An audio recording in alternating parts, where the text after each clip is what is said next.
I'm Katrina, and this is Sow and Tear. And today we're going to be turning apples into juice and canning it. It's going to be awesome. So I had a very poor apple harvest this year. My apples were tiny, and the squirrels got to them. So I put out a request for my neighbors if they had any ground fall or apples that they needed or that they weren't going to eat. To go ahead and let me know. And two of my neighbors reached out and said, yes, take all the ground fall you want. So I have a basket here, or colander here, and a bunch on the table here that I'm going to chop up and put through the juicer. This is a cold pressed juicer. And after that's done, we're going to can it. We're going to warm it up and pasteurize it so that we know nothing bad is in the jars, and then can it, water bath canning. So you don't need a pressure canner, you don't need anything, you can just water bath can it. So you can use apples like this that have bad spots. If that's a bad spot that you see, cut it out. If it's just like a little bruise, like maybe that can stay. That's fine. And the thing with this is you can put the whole apple through except for the stem. So this stem we need to take off. Now, obviously, this is hard to do backwards. This is the hole it needs to be able to fit through. So obviously an apple's not going to fit through that. So we need to cut it into pieces that will fit through that hole.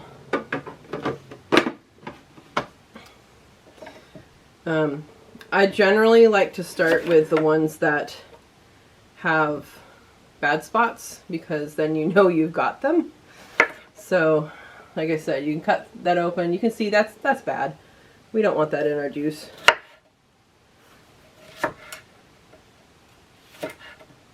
And we might not get much out of this apple.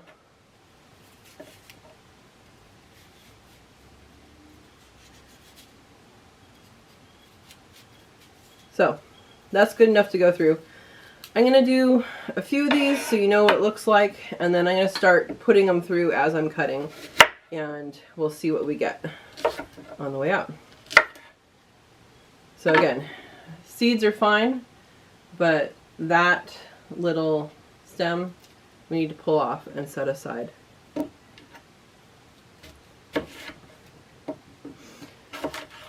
For a lot of these, quartering is probably fine, but for some of them, you know, when we get to these bigger ones, it's going to be different. If the apple's a little soft, that's okay to keep in. Those are going to be your sweeter apples because they've started to turn more into sugars. This stem doesn't want to come out. There we go. So that's fine to use. Any bug-eaten parts, you want that out as well. You can still use the apple, just not that part.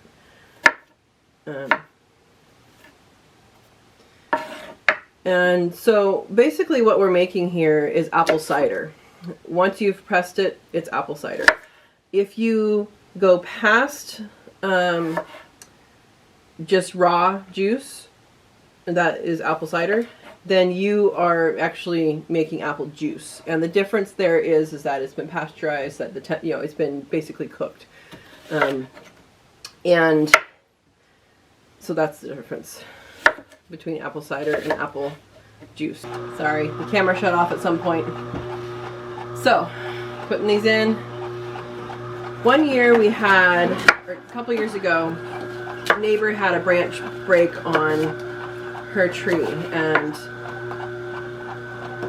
right now we have a combination of Granny Smith apples from a neighbor and some smaller apples that are sweeter from a different neighbor, and a few of my Gala, I believe they may be Fuji, I don't remember. They taste very similar. So a couple years ago, my neighbor with the Granny Smith apples had a branch break, a really big branch, and so she was overladen with apples and gave us a bunch. We borrowed a apple press from someone. I'm in the California rare fruit growers group, and so someone in that group I was able to borrow an apple press from. It was a tabletop apple press, and we made the most delicious apple apple cider. We made the most delicious apple cider out of those apples. And we did a really interesting experiment. We did a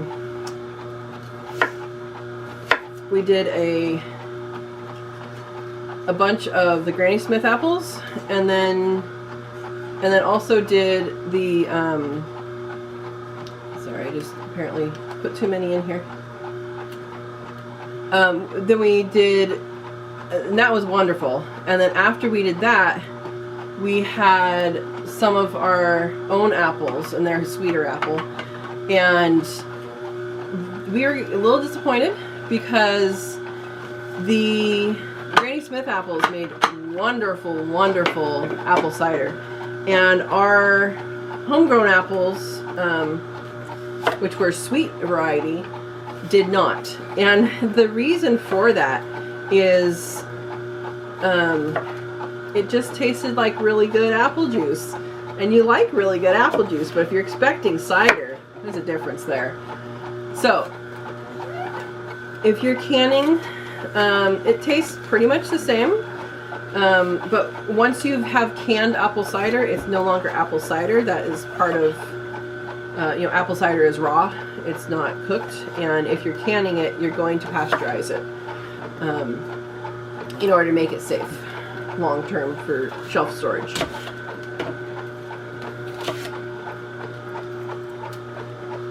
So if you have any type of baking apple, this would be a really good thing to do with it if you have a windfall and you're tired of making apple pie.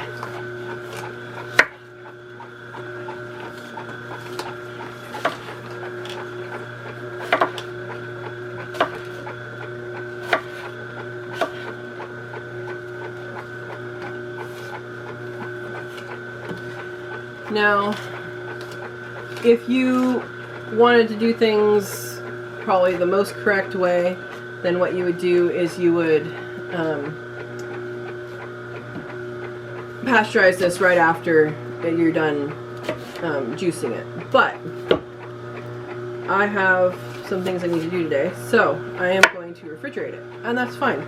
But you have to realize that when you juice apple juice, you can't refrigerate it forever. So it's not like you buy apple juice in the store and it stays in your refrigerator for a long time, because that apple juice has already been pasteurized. So you do have to either eat it, or drink it, or use it some other way, or freeze it, or can it within a few days. And otherwise you're going to get hard cider, which I don't want. So we have two cups is up to this line. So this is our third time dumping this out. You can see the color there. It's going to get darker with oxygen. So when you, just like when you open up an apple and it's, a regular apple color when you open it, and then you let it sit, it turns brown. The same thing's going to happen to the juice, and that's totally natural and still yummy. So don't be concerned with that.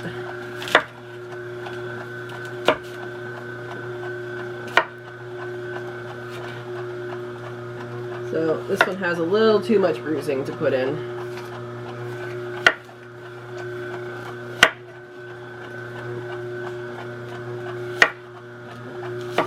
Now what I found with a hand press, what we did is we cut it into chunks larger than this and put it through the food processor first, and then we hand cranked it down. If I can find a picture, I'll put a picture of that in here, because that worked. It worked great. It was just a lot of cranking, and right now, this machine's doing the cranking for me.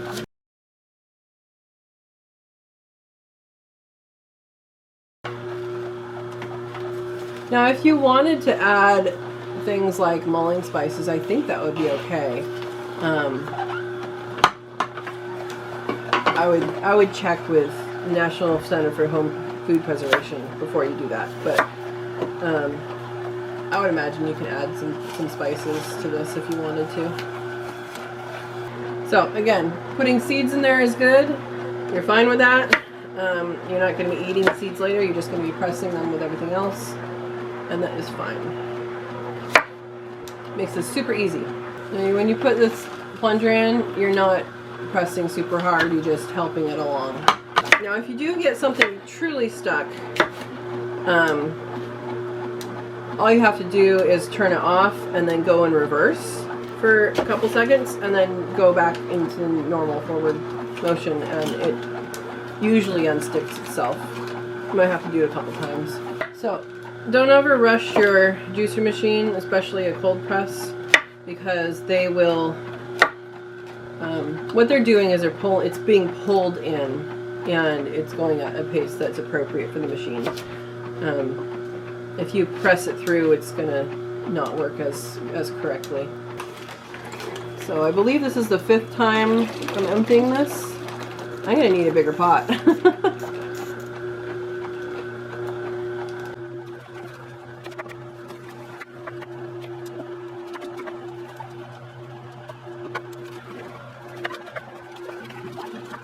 Check out what this juice looks like.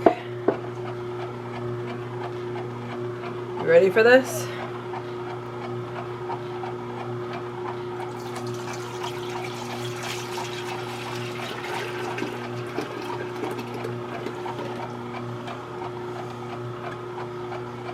Smells wonderful.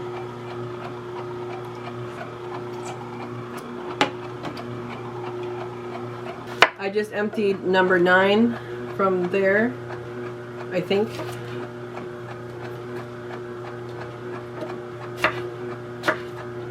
So stuff like that you don't want in your juice, just chop it out.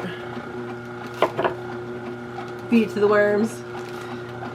You guys are gonna all get worms after all of my videos about feeding the worms.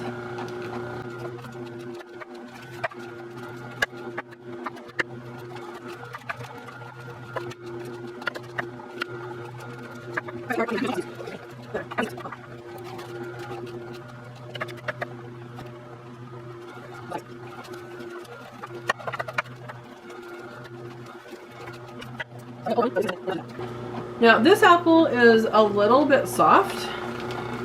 You can see it's, a little soft, but that is completely fine for juice. You're just going to squish it out anyway, and these are going to be sweeter. It's a sweet apple to begin with, and then also because it is a little overripe, it's going to be sweeter. So add some different flavor.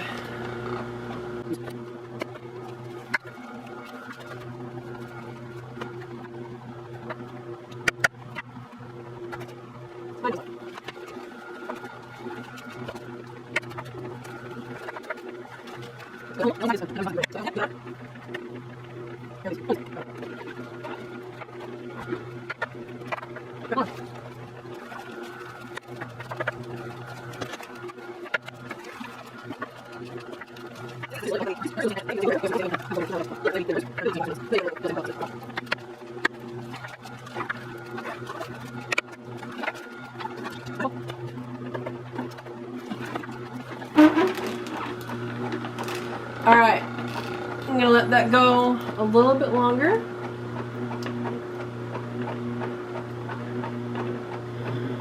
Make sure it processes all the way through.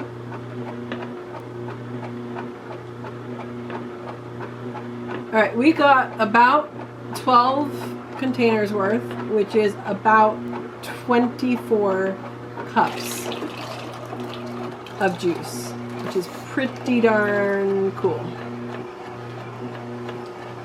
Let that keep on processing for a little bit.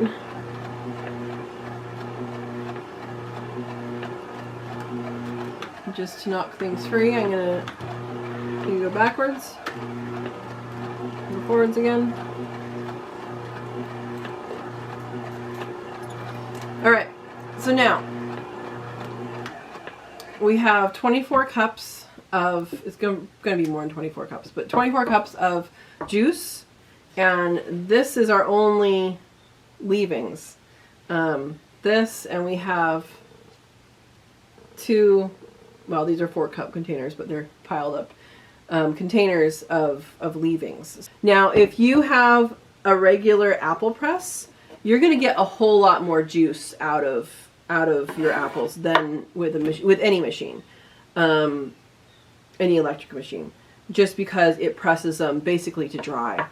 And with this machine, you're gonna get it. I mean, it's pretty moist. You can feel the moisture, and you're gonna get a lot of leftover moisture in there. So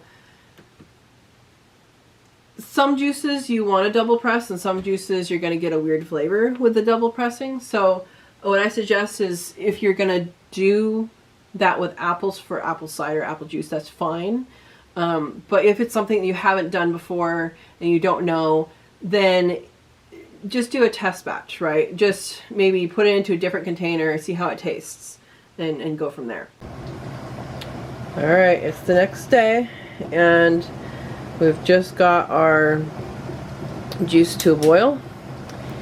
I'm going to go ahead and shut that off and get everything else set up. So in our water bath canner, we have our jars. They've been boiling. They have a few more minutes to boil to get to 10 minutes. And I still have to heat these up. So we're going to let this sit here. It's fine if it cools off a little bit. It just has to get to boiling, which is the new instructions in the National Center for Food Preservation. Wait, National Center for Home Food Preservation. They update what is deemed to be safe, and so you always check there. It used to be you only had to go up to a certain temperature and not boil it, but now they're saying bring it to boil and then cool down. I use Harvest Guard lids. Harvest Guard and Tatler are basically the same thing. It's a reusable canning lid. You're not supposed to reuse the metal ones that come with jars. I have, as long as it seals, it's okay, but you do risk a fail of a seal.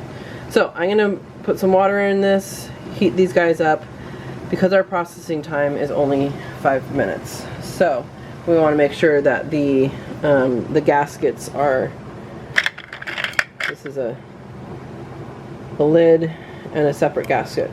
We want to make sure the gaskets are nice and soft before using them. I use a measuring cup, since it is so large, to put it into the jars.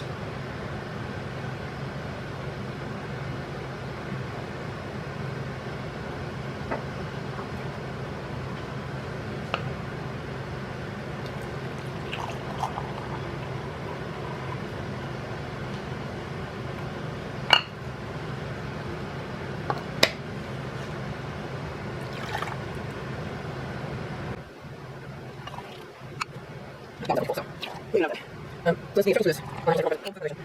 You have 2 time measures, 20 minutes, and you have half ice, so this is what you need process for. So you have to test use same thing.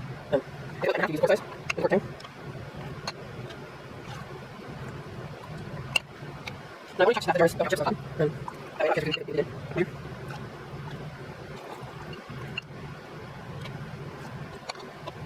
Very little already. I use something over this. Let's see.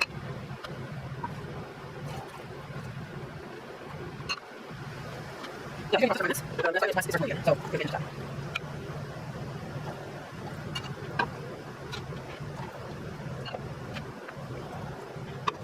Now that everything's in there, I always wipe it off with a cloth. Well, this is a blue paper towel, but white vinegar is what I use to wipe it off with. Oops, I did say that one had too much.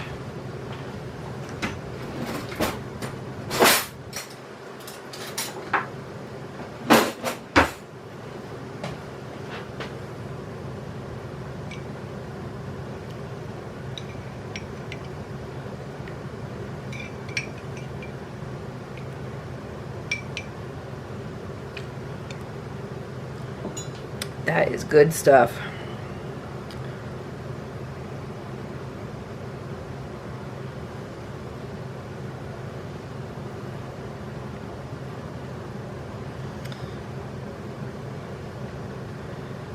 I'm gonna have to get a bigger piece of towel. So we just use it for and also we're just looking for really get off and use the other one, and then you know, there, you'll have to.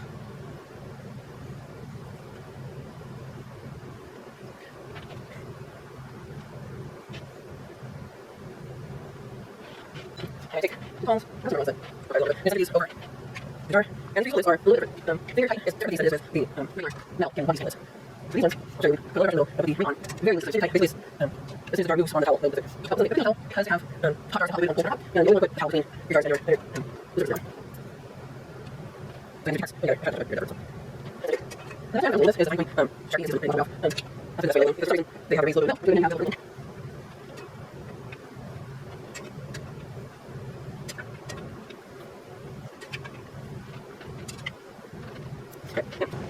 For each of these, you want to make sure that it's centered, that the gasket goes all the way around, that you put your one finger down and go around, and you can see I'm doing this very lightly and it just moves.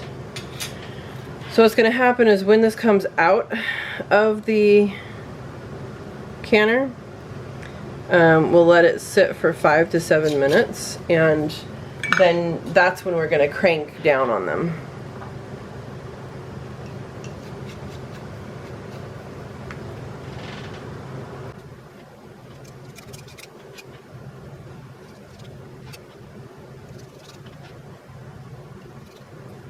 So we can down now because we constant what I do is exactly the jar, and so you got to be able to when you kind of fit on it. And we have the color. So the classical lid will be the wrapping zone, and here's the you're not going to have this. Okay, so make 12 hours and take off the ends of this.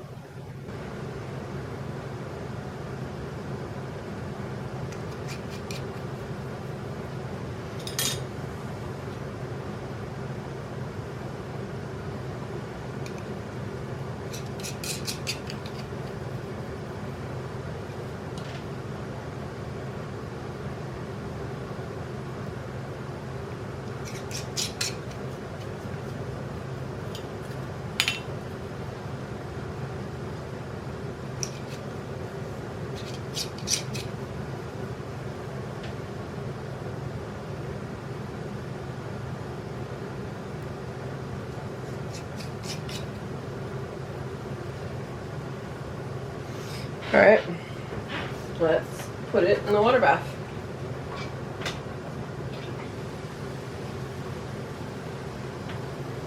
So, I recommend you get these canning tongs. Oops, I'll start over here.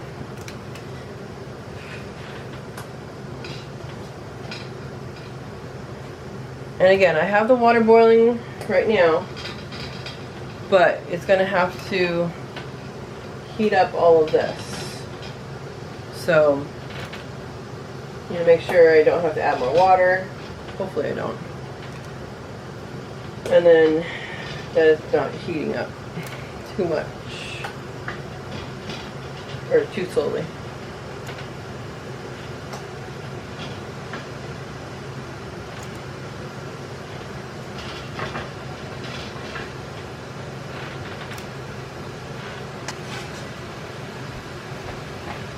Okay, and I'm going to use one of these racks to put in between. And we're going to set the timer. Okay. So there's the bottom row. Put this rack on. I've not used this in this one yet. Oh, not fit? Okay, hold on.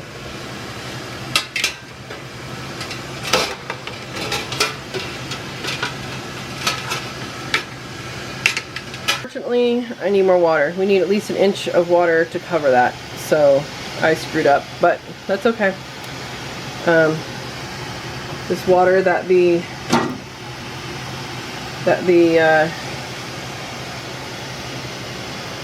lids were in is hot and was boiling. So we'll pour that in. We're gonna have to boil more water to put in there. Alright, I've added enough water to get it over an inch and above the jars. And we're gonna wait until it to start to boil, and then we'll start at 5 minutes. Alright, our timer has just gone off. And we are going to lift these straight up and over. Again, lift straight up. And there's going to be water on top of them, and that is fine. You don't want to tilt it because that can mess with the process.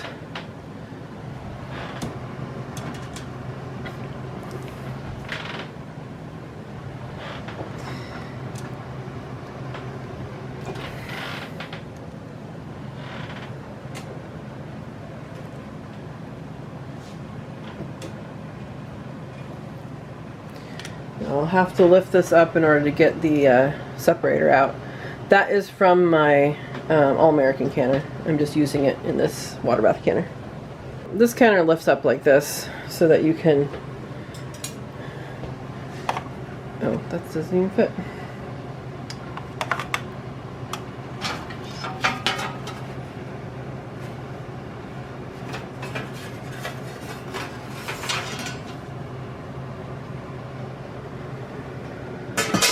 So that you can lift them out of the water. So this is the bottom rack, or bottom part. So this metal contraption, all it does is it keeps the glass off the bottom of the canner. I just got an actual water bath canner this past year. Up until then, my water bath canning has been in a stock pot, actually that stock pot. So you just need something to keep it off the bottom. You can put a washcloth in there, you can put anything that just makes sure that your jars don't rattle on the bottom. So now that they're out, I'm going to set the timer for 5 minutes and we'll come back and tighten everything. So now that this is set for 5 minutes, because it's a harvest guard lid, or reusable lid, same thing for Tatler, I'm going to want to take it and I pick it up by the jar, not by the lid. Let's make this go up a little bit. So, pick it up by the jar, not by the lid. It's going to be hot, so have it in the hot pad, and I twist it, and it's going to move a varying amount, but you can see how much it moves. Always lift it by the jar, not by the actual lid. But I am cranking down on it now.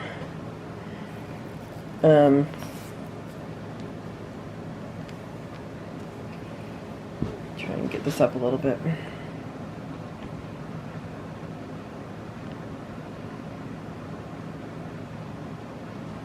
There.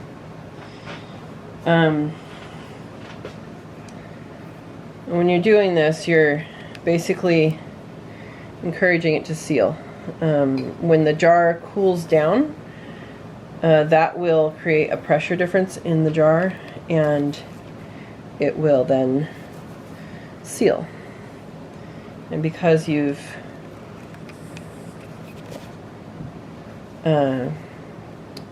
water bathed it, it is safe to eat, and because it is sealed with no oxygen inside, it is safe to eat. So this should last a while. I only have 18 jars. I'm gonna not can the rest of it. We're just gonna save that and eat it or drink it now. But we have 18 jars to enjoy. And each of these jars is a half pint, which is a cup. So you saw how many apples I did. You know there's more than one apple in these jars.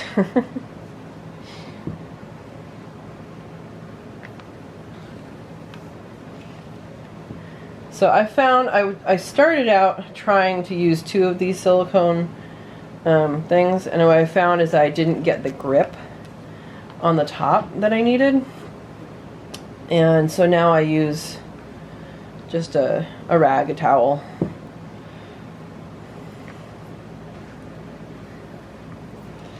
Alright, they're all sealed. We'll let them sit here for 12 to 24 hours, and once that's done, we'll come back and show you. You take off the rings and make sure it's sealed. Thank you. So this juice has sat for more than 12 hours now, and I'm going to show you how you know if they are sealed.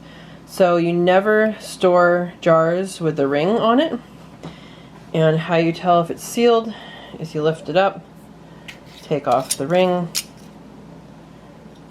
put it down, and if you can lift it by just the lid, not the jar, but just the lid, like that, that's sealed. And so you can check your pantry every once in a while, make sure things are still sealed.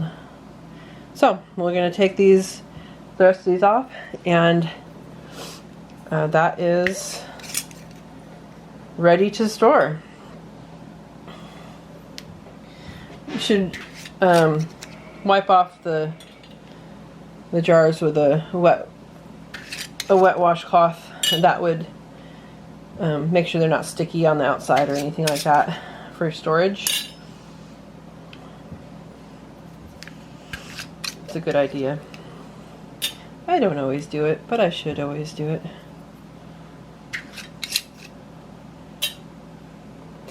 Now, it's important to note that for this recipe, which isn't really a recipe, but for the instructions, last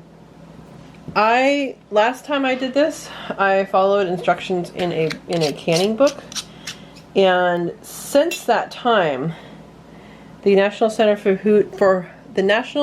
for Home Food Preservation has updated what you're supposed to do for juices. So I'm going to put the link in the description. And it's a good resource. Every time you can something, just double check and make sure they have an updated processing time or how you're supposed to do something. Because in the past, this was just to bring it up to a certain temperature and leave it there for, I believe it was like 10 minutes. And the new way of doing things is to the